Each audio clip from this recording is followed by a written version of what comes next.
शाहरुख खान अब एक बिलियनियर बन चुका है। सही सुना आपने। कई न्यूज रिपोर्टर्स के मुताबिक उनकी नेटवर्थ अब करीब 1.4 बिलियन डॉलर यानी करीब 12,400 करोड़ तक पहुंच चुकी है। और ये रकम टॉम क्रूज जैसे कई बड़े बड़े हॉलीवुड एक्टर से भी ज्यादा है। अब सोचिए, अगर इतना पैसा अगर सिर्फ बैंक में रखा गया हो और उस पर उसे 7% का इंटरेस्ट मिल रहा हो, तो सिर्फ इंटरेस्ट से ही साल के करीब 870 करोड़ रुपए बनते हैं। अब मान लीजिए कि अगर 40% टैक्स भी काट दे तो करीब 500 करोड़ रुपए सिर्फ ब्याज में। अब सवाल है, आखिर 500 करोड़ में क्या किया जा सकता है? दुनिया की सबसे लग्जरी एयरलाइंस की फर्स्ट क्लास की सीट का किराया लगभग 1 लाख होता है। अगर शाहरुख खान साल के हर एक दिन भी अगर एयरलाइंस के फर्स्ट क्लास में सफर करते हैं तो भी उसका खर्च करीब 3,500 करोड़ रुपए तक ही होते हैं। अब मान लीजिए कि वह दुनिया के सबसे महंगे होटल्स में रुकते हैं, जहां एक नाइट का रेंट लगभग 10 लाख रुपए है, तो साल भर में भी इसका मुश्किल से खर्च 3,500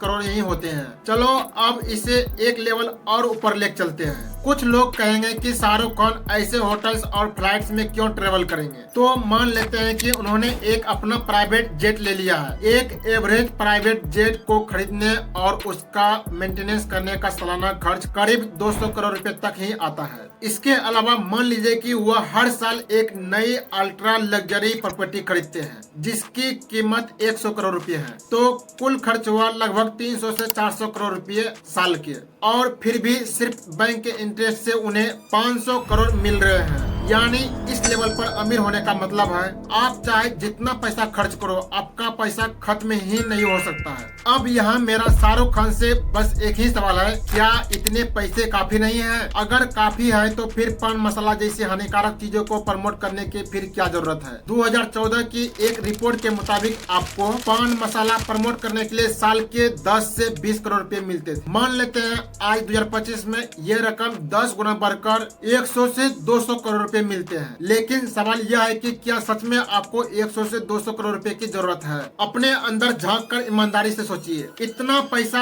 आखिर आप करेंगे क्या इसका? और अगर देश का टॉप एक्टर्स ऐसी हानिकारक चीजों को प्रमोट करना छोड़ दे तो सोचिए देश पर इसका कितना बड़ा असर पड़ेगा। अगर आप भी इस बात से एग्री करते हैं तो इस वीडियो को अपने दोस्त के साथ जरूर शेयर कीजिए ताकि ये बात शाहरुख खान तक पहुंच सके।